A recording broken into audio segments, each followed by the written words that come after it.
Capítulo 10. La ley de la banda elástica. El crecimiento se detiene cuando usted pierde la tensión entre dónde está y dónde podría estar.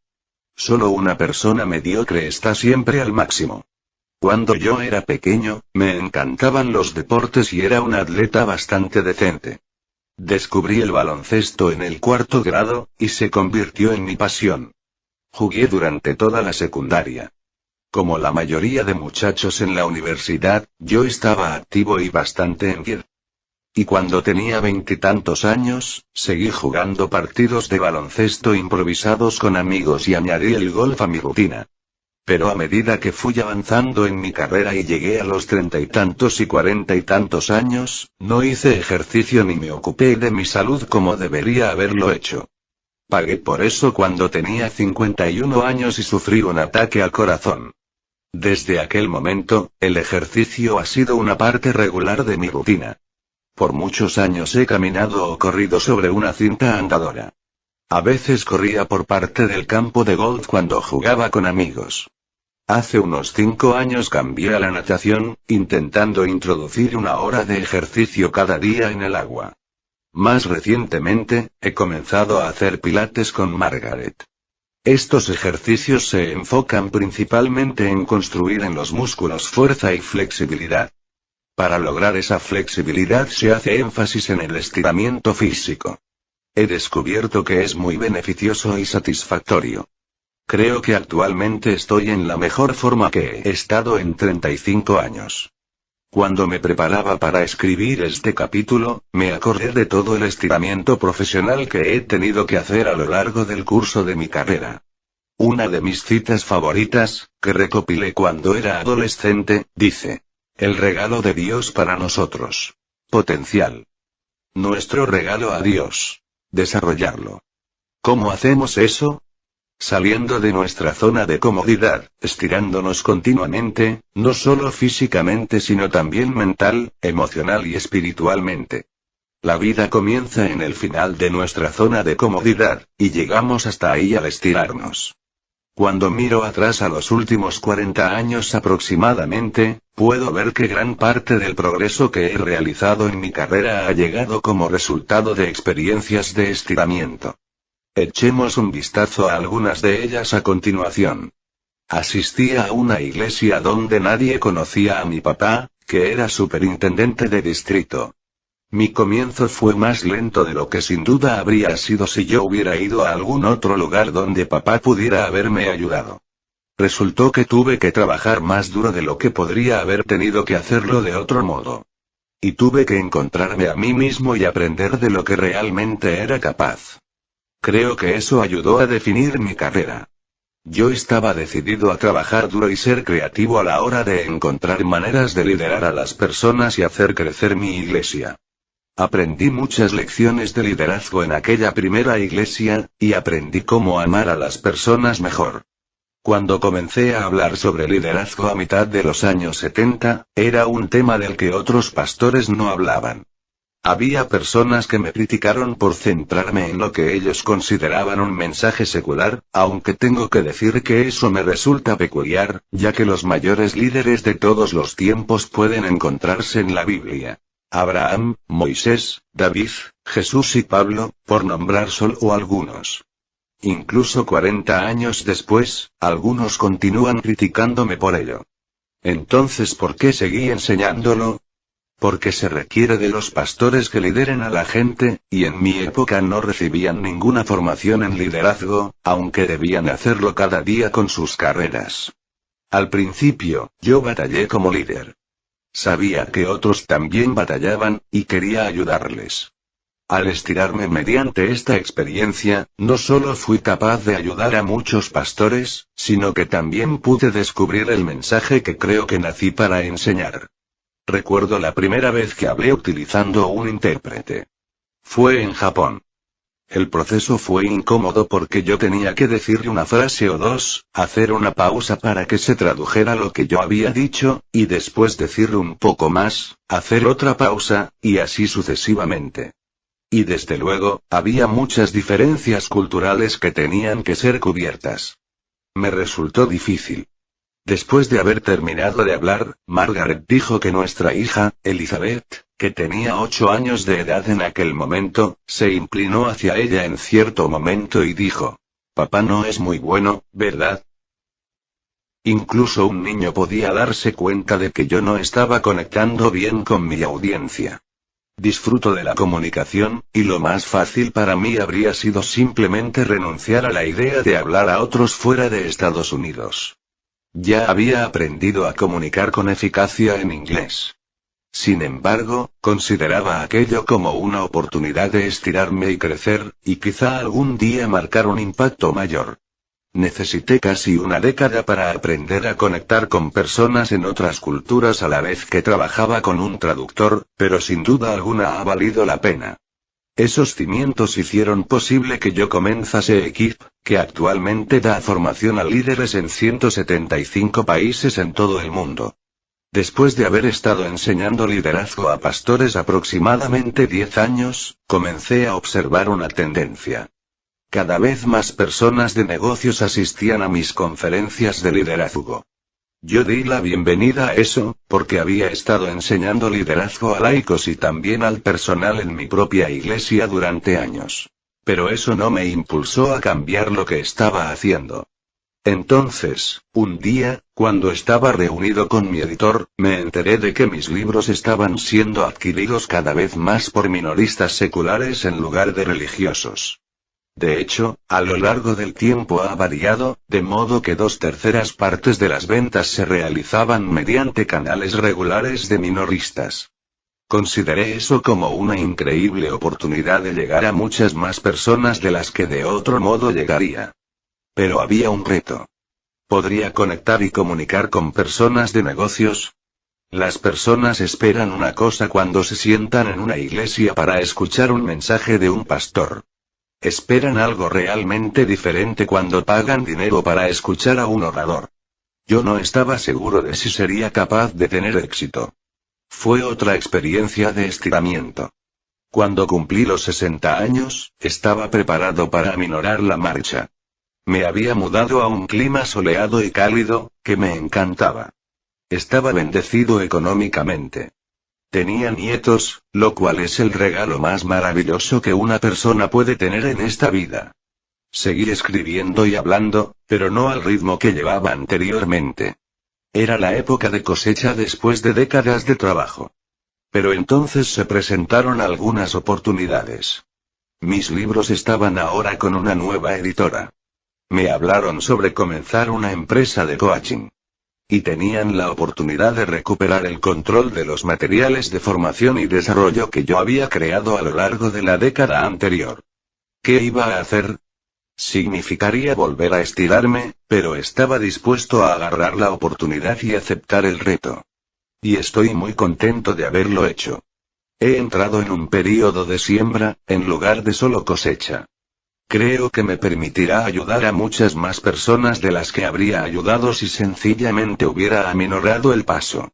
Hace muchos años, durante una de las sesiones que enseñé en una conferencia de liderazgo, puse una banda elástica sobre la mesa en el lugar de cada asistente. Entonces comencé la sesión preguntando sobre todas las maneras en que las personas podían pensar en usarlas. Al final del tiempo de discusión, pregunté si podían identificar lo que tenían en común todos sus usos. Quizá ya haya imaginado lo que era. Las bandas elásticas son útiles solamente cuando se estiran. Eso también puede decirse de nosotros. Hay una broma sobre un mozo de mantenimiento llamado Sam al que una vez el dueño de un molino ofreció un trabajo a jornada completa porque estaba teniendo problemas con roedores en la represa del molino. El dueño pidió a Sam que eliminara la peste del molino, e incluso le proporcionó un rifle para realizar el trabajo. Sam quedó entusiasmado porque era el primer trabajo estable con una paga regular que había tenido jamás. Un día, varios meses después, llegó un amigo a visitar a Sam, y le encontró sentado en un montículo herboso, con el rifle sobre sus rodillas. «Hola, Sam. ¿Qué haces?», le preguntó. «Mi trabajo, guardar la represa». «¿De qué?» «De roedores». Su amigo miró hacia la represa, y justamente en ese momento apareció un roedor. «Ahí hay uno», exclamó el amigo. «Dispárale». Sam no se movió. Mientras tanto, el roedor desapareció. «¿Pero por qué diablos no le disparaste?» «¿Estás loco?», respondió Sam. «¿Crees que quiero perder mi trabajo?» Puede usted pensar que esa broma es tonta, pero está mucho más cerca de la verdad de lo que nos gustaría admitir. Digo esto porque cuando yo estaba en la universidad, uno de los trabajos que tenía era en una planta local de empaquetado de carne. Mi tarea era transportar costillares de carne a las unidades de refrigeración y recibir pedidos de los clientes, pero yo sentía curiosidad sobre toda la operación y quería entender cómo funcionaba aquello. Después de haber estado allí un par de semanas, pensé, un trabajador que había estado allí por muchos años, me apartó a un lado y dijo: «Haces demasiadas preguntas. Cuanto menos sepas, menos tienes que hacer». Su tarea era sacrificar vacas en la planta. Y eso era lo único que él quería hacer. Él era como el personaje en una viñeta del Wall Street Journal que vi y que le decía al gerente de personal: «Sé que estoy cualificado para mucho más, pero prometo utilizar solo la mitad de mi capacidad». La mayoría de personas utilizan solo una pequeña fracción de su capacidad y rara vez se esfuerzan por alcanzar su pleno potencial. No hay tensión alguna para crecer en sus vidas, poco deseo de estirarse. Tristemente, una tercera parte de graduados de secundaria nunca lee otro libro durante el resto de sus vidas, y el 42% de los graduados universitarios igualmente nunca leen un libro después de la universidad. Uno y el editor David Godini afirma que solo el 32% de la población de Estados Unidos ha estado alguna vez en una librería. 2. Yo no sé si las personas son conscientes de la brecha que hay entre dónde están y dónde podrían estar, pero relativamente pocas parecen estar leyendo libros para intentar estrecharla. Demasiadas personas están dispuestas a conformarse con el promedio en la vida. ¿Tiene eso algo de malo? Lea esta descripción escrita por Edmund Gaudet, y entonces decida. Promedio es que lo que los fracasados afirman ser cuando sus familiares y amigos les preguntan por qué no son más exitosos. Promedio es lo más alto del fondo, lo mejor de lo peor, lo más bajo de lo superior, lo peor de lo mejor. ¿Cuál de esas cosas es usted? Promedio significa ser común, mediocre, insignificante, un segundón, una minucia. Ser promedio es la excusa de la persona perezosa. Es carecer de la valentía para adoptar una postura en la vida. Es vivir por defecto. Ser promedio es ocupar espacio sin propósito alguno. Hacer el viaje por la vida, pero nunca pagar el pasaje. No devolver ningún interés de la inversión de Dios en usted. Ser promedio es matar la vida con el tiempo, en lugar de matar el tiempo con la vida. Es matar el tiempo en lugar de utilizarlo al máximo. Ser promedio es ser olvidado después de haber abandonado esta vida. Los exitosos son recordados por sus contribuciones. Los fracasados son recordados porque lo intentaron. Pero los promedio, la mayoría silenciosa, simplemente son olvidados. Ser promedio es cometer el mayor crimen que uno puede cometer contra el propio yo, la humanidad y el Dios de uno. El epitafio más triste es el siguiente. Aquí yacen el señor y la señora promedio. Aquí yacen los restos de lo que podría haber sido, si no hubiera sido por su creencia de que eran solamente promedio. 3. No puedo soportar la idea de conformarse con el promedio, ¿y usted? Nadie admira lo promedio. Las mejores organizaciones no pagan por lo promedio. No vale la pena apuntar hacia la mediocridad. Como dijo el novelista Arnold Bennett.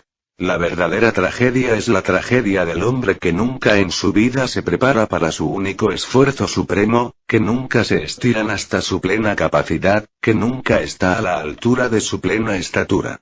Debemos ser conscientes de la brecha que existe entre nosotros y nuestro potencial, y permitir que la tensión de esa brecha nos motive a seguir esforzándonos para mejorar. Creo que la mayoría de personas son tentadas naturalmente a quedarse en una zona de comodidad donde escogen la comodidad por encima del potencial. caen en patrones y hábitos familiares, haciendo las mismas cosas de la misma manera con las mismas personas, al mismo tiempo y obteniendo los mismos resultados. Es cierto que estar en su zona de comodidad puede hacerle sentir bien, pero conduce a la mediocridad y, por tanto, a la insatisfacción.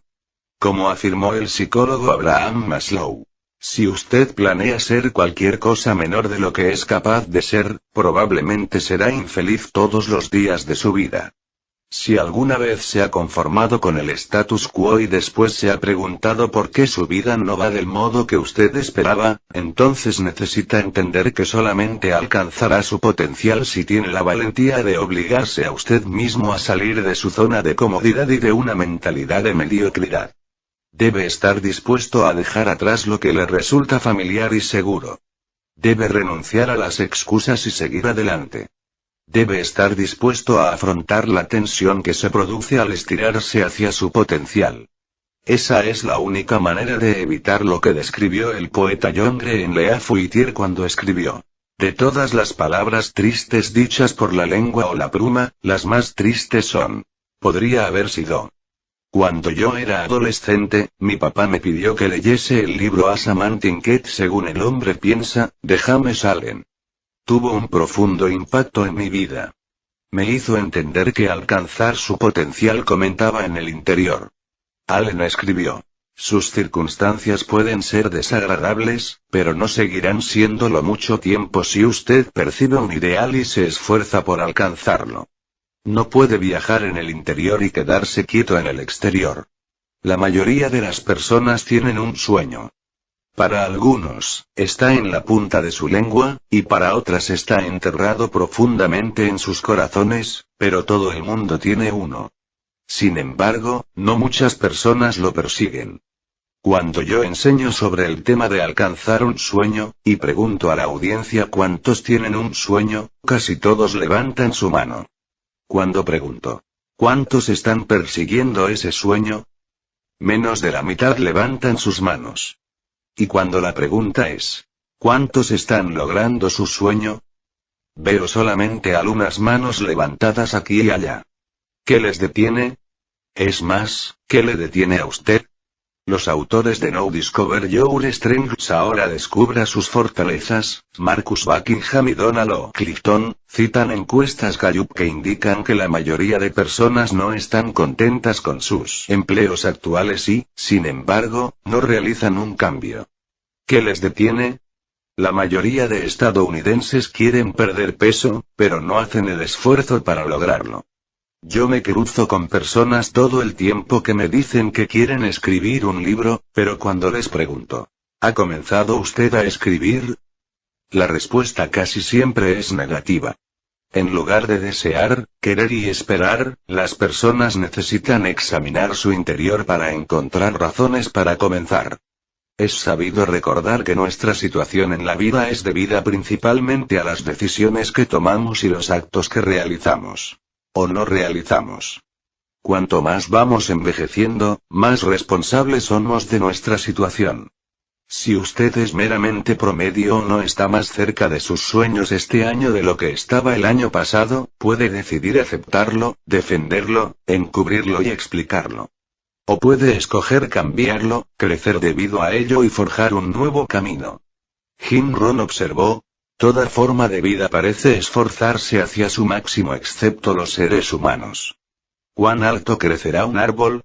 Tan alto como posiblemente pueda.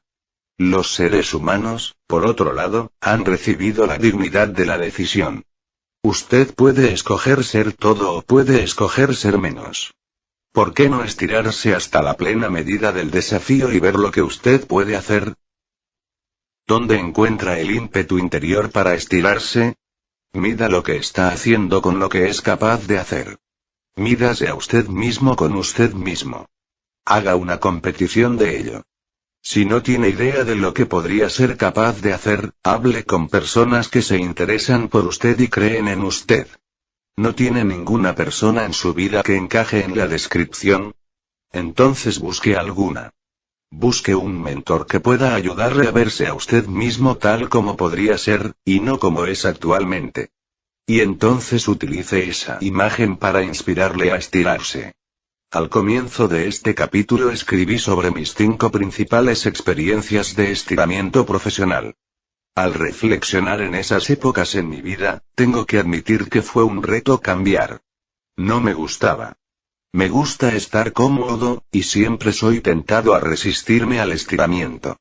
Pero el crecimiento no llega si usted se queda en su zona de comodidad. No puede mejorar y evitar el cambio al mismo tiempo.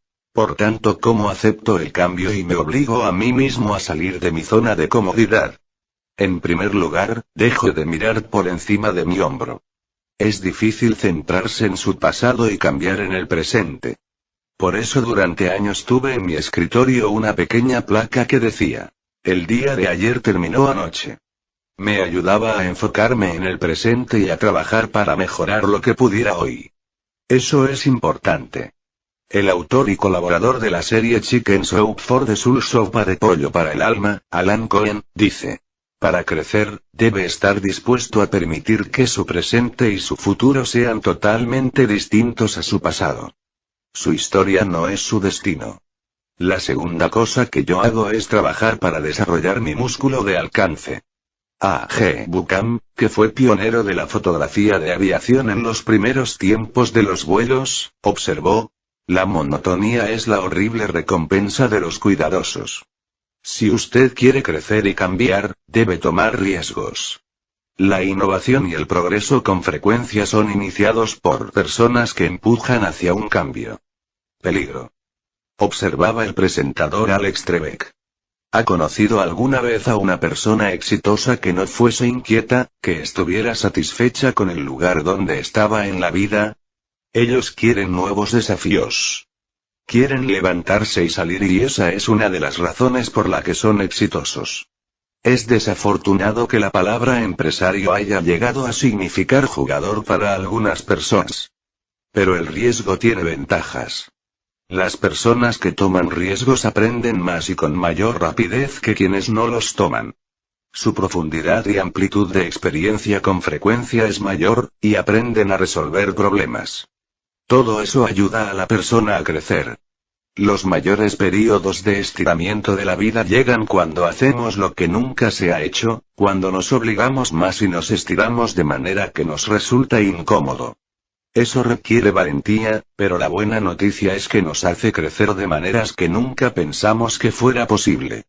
Y aporta a la vida lo que dijo el novelista George Eliot: nunca es demasiado tarde para ser lo que usted podría haber sido. Estados Unidos parece estar cada vez más satisfecho con la mediocridad. Sin embargo, no es en su raíz un problema nacional. Es una concesión personal a hacer menos de nuestro mayor esfuerzo. Es necesario un individuo que diga: supongo que lo bastante bien no es suficientemente bueno. Pero desgraciadamente, la mediocridad se transmite de persona a persona, y finalmente crea metástasis hasta que una nación entera está en riesgo. La excelencia parece estar apartándose cada vez más de la norma. Sin embargo, las personas que viven según la ley de la banda elástica y utilizan la tensión entre dónde están y dónde podrían estar como ímpetu para estirarse, pueden distinguirse y destacarse de entre sus iguales. Jack y Suzy Welch hablan de este tema en su libro Winning. The Answers, ganar. Las respuestas, cuando una persona joven que entra en el mundo empresarial pregunta: ¿cómo puedo distinguirme rápidamente como un ganador? Ellos responden: en primer lugar, olvide algunos de los hábitos más básicos que aprendió en la escuela. Una vez que está en el mundo real, y no importa si tiene usted 22 o 62 años, o si está comenzando su primer empleo o el quinto, el modo de ponerse por delante es la sobreentrega. Mire, durante años le han enseñado las virtudes de cumplir con expectativas específicas. Y ha sido usted formado para pensar que un rendimiento superior es responder bien a cada pregunta que haga el maestro. Esos tiempos han terminado. Para obtener un rendimiento superior en los negocios tiene usted que extender las expectativas que la organización tiene de usted y después sobrepasarlas, y tiene que responder correctamente a cada pregunta que haga el maestro, más un montón de preguntas que él o ella ni siquiera pensaron. Su meta, en otras palabras, debería ser que sus jefes sean más inteligentes, su equipo más eficaz y toda la empresa más competitiva debido a su energía, creatividad y perspectivas. Y si su jefe le pide un informe sobre el pronóstico para uno de los productos de su empresa a lo largo del año siguiente, puede estar seguro de que ya tiene un fuerte sentimiento de la respuesta.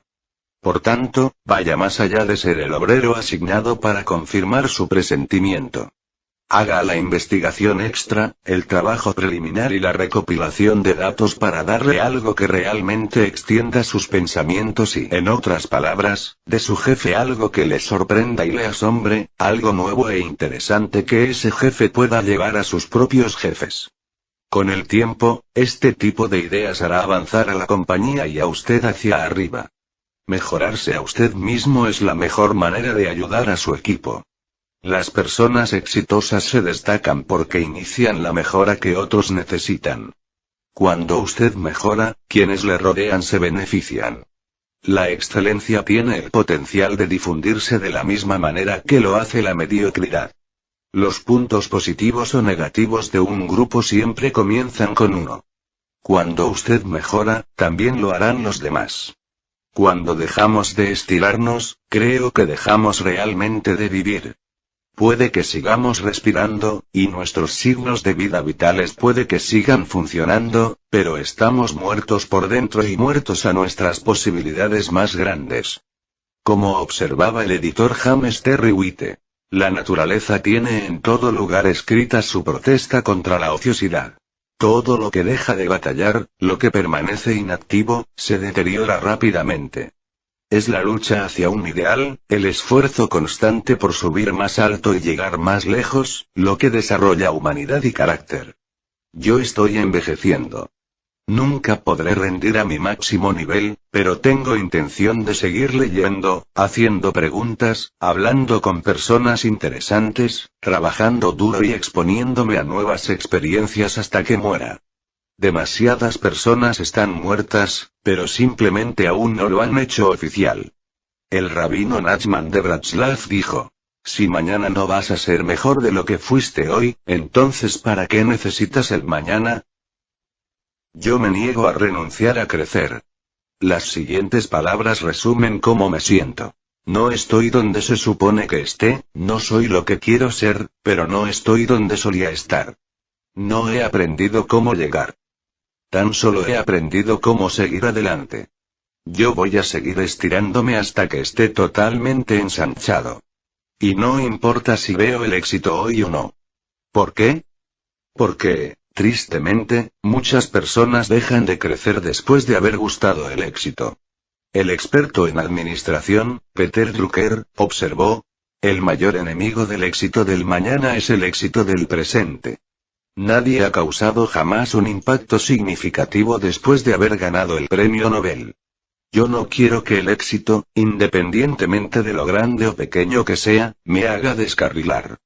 El hombre de Estado Mahatma Gandhi afirmó: la diferencia entre lo que hacemos y lo que somos capaces de hacer sería suficiente para resolver la mayoría de los problemas del mundo. Esa diferencia es la brecha que existe entre lo bueno y lo estupendo. Y lo que cierra la brecha es nuestra disposición a estirarnos. Las personas que existen en el lado bueno de la brecha viven en la tierra de lo permisible. Lo que hacen está bien. Siguen las reglas y no levantan olas.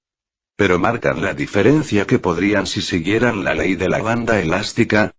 Cruce la brecha y se encontrará en el lado de lo estupendo. Esa es la tierra de lo posible. Es donde las personas rinden de modo extraordinario. Hacen más de lo que creían que eran capaces de hacer, y causan un impacto. ¿Cómo?